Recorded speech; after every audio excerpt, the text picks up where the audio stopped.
কুফানগরীতে এক নাস্তিক ছিল। সে বলে বেড়াতো, আমি আল্লাহরে দেখি না তাই মানি না। কুফানগরীর লোকজন বলে, আমাদের এক ইমাম আছে নাম নু'মান ইবনু সাবেত, উনার সাথে বসলে তুমি আল্লাহরে দেখতে পাবা। সে বলে, তাই তাহলে তোমাদের ইমামকে ডাকো।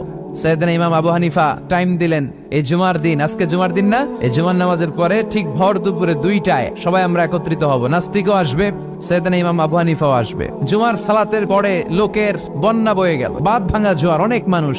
নাস্তিক এসেছে, লক্ষ লক্ষ লোক এসেছে, আসে নাই ইমাম আবু হানিফা। আসে না আধা ঘন্টা, 1 ঘন্টা, 2 ঘন্টা পরে আসছে।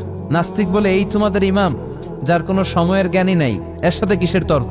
সাইয়েদনা ইমাম আবু হানিফা বলে, ইনদি উযর, আমার ওজর আছে। কি ওজর? সাইয়েদনা ইমাম আবু হানিফা বলেন, আমি ঘর থেকে বের হয়ে আসার পথে একটা নদী পার হয়ে আসতে হয়।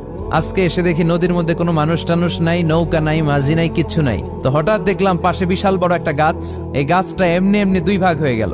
হঠাৎ গাছ থেকে এমনি এমনি লম্বা তক্তা হয়ে গেল, এমনি এমনি তক্তাগুলো জোড়া লেগে নৌকা হয়ে গেল। আর নৌকা আমার সামনে আসলো, মাঝি ছাড়া, লগি বৈঠা ছাড়া। আমি নৌকায় যেয়ে বসলাম, নৌকাটা আমার নিয়ে টান দিয়ে সাঁ করে ওপার নিয়ে গেল। তো এই যে এই কাজগুলো আর প্রসেসিং গুলো হতে আমার 2 ঘন্টা সময় লেগেছে। নাস্তিক কয়, তবে ইমাম গাঞ্জা খাইছে, মাথার তার ছিঁড়া গেছে, নাহলে কোনো সুস্থ মানুষ এই কথা বলতে পারে? এমনি এমনি নাকি গাছ ভেঙে তক্তা হয়, এমনি এমনি নাকি তক্তা লেগে নৌকা হয়, এমনি এমনি নাকি মাঝি ছাড়া নৌকা চলে? সাইয়েদনা ইমাম আবু হানিফা বললেন, এই তো আপনি লাইনে চলে আসছেন, আপনারে বুঝানো এখন আমার খুব সহজ হবে। এমনি এমনি গাছ কাটে না করাত ছাড়া, এমনি এমনি তক্তা জোড়া লাগে না, নৌকা হয় না মিস্ত্রি ছাড়া, এমনি এমনি নৌকা চড়ে না মাঝি ছাড়া। তাহলে এত বিশাল বড় আকাশটা কেমন করে এমনি এমনি হলো? জমিনটা কেমন করে এমনি এমনি হলো?